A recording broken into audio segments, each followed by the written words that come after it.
लोग शादी करते हैं तो कास्ट देखते हैं, पर जब खून की जरूरत पड़ती है तब ये नहीं कहते कि हमें हमारे ही कास्ट वाले का ही खून चाहिए। हद है।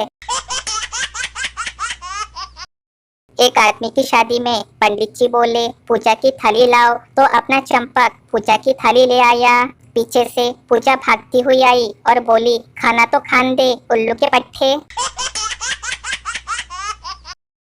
किसी गांव में एक किसान अपने बीवी और बच्चों के साथ रहता था। एक दिन किसान सुबह सुबह कहीं जाने के लिए तैयार हो गया और अपने बीवी से बोला, मैं दूसरे गांव जा रहा हूँ, शाम तक लौट आऊंगा, तब तक तुम घर का अच्छे से ख्याल रखना। बीवी ने भी पूछा दूसरे गांव क्यों जा रहे हो? किसान बोला मेरा एक अच्छा मित्र अपनी भैंस बेच रहा है, उसे देखने जा रहा हूँ, अगर पसंद आई तो मैं उसे खरीद लूंगा, तो बच्चों को पीने के लिए दूध मिलेगा। भैंस खरीदने की बात सुन के बीवी बहुत खुश हुई, बोली यह तो तुमने बहुत अच्छा सोचा, मैं भी कब से आपसे यही कहना चाहती थी। अब तो घर में फिर कभी दूध की कमी नहीं रहेगी।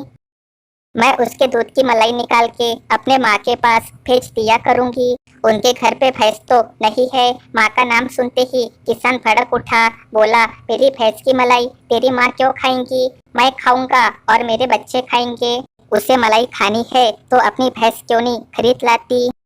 पति के मुंह से अपने माँ के लिए ऐसे शब्द सुन के पत्नी भी भड़क उठी। गुस्से में बोली इस घर की हर चीज पे मेरा भी उतना ही अधिकार है जितना तुम्हारा है। अगर मैं अपनी भैंस की मलाई अपने माँ को थोड़ा सा खिलाना चाहती हूँ तो तुम्हें क्या परेशानी है? किसान बोला परेशानी है, मेरी भैंस की मलाई तेरे मायके वाले कदापि नहीं खा सकते। समझ गई, बीवी बोली खाएंगे और जरूर खाएंगे, देखती हूँ कौन रोकता है। किसान भी बोला अगर तेरी माँ ने मेरी भैंस की मलाई खाई तो मैं उसकी गर्दन पकड़ के सारी मलाई बाहर निकाल लूंगा। पत्नी बोली खबरदार, जो मेरी माँ के बारे में उल जलुल बात की तो मुझसे बुरा कोई ना होगा, समझ गए। इसी तरह वाद विवाद होते होते झगड़ा बढ़ गया। दोनों एक दूसरे पे जोर जोर से चिल्लाने लगे, यहाँ तक कि उनकी आवाज घर से निकल के पड़ोसियों के घर तक पहुंचने लगी।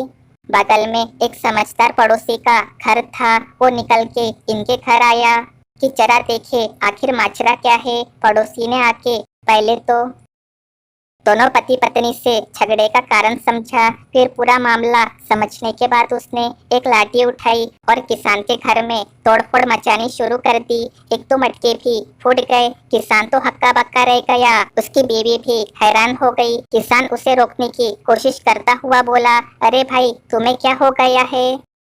मेरे घर का नुकसान क्यों करने पे तुले हो? पड़ोसी बोला तेरी भैंस ने मेरा बहुत नुकसान कर दिया, सारा खेत चर गई। और फिर इतना बोल के फिर मटके फोड़ने लगा। किसान बोला क्यों झूठ बोलते हो, मेरे घर पे तो कोई भैंस है ही नहीं, फिर तुम्हारा खेत कैसे चर गई?